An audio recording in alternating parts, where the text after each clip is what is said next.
என்று முருகன் ஆலயத்தில் சாமி தரிசனம் செய்துவிட்டு வெளியே வந்தபோது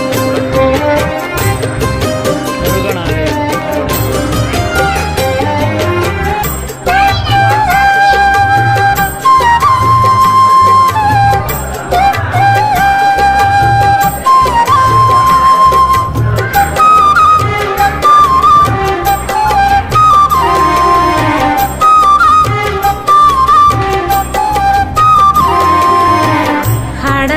மச்சானே உன்னை நம்பி இருக்கிறனே,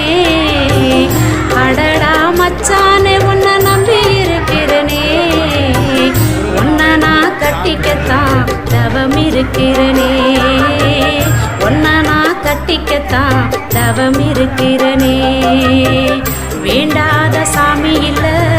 போகாத கோயில் இல்ல, வேண்டாத சாமி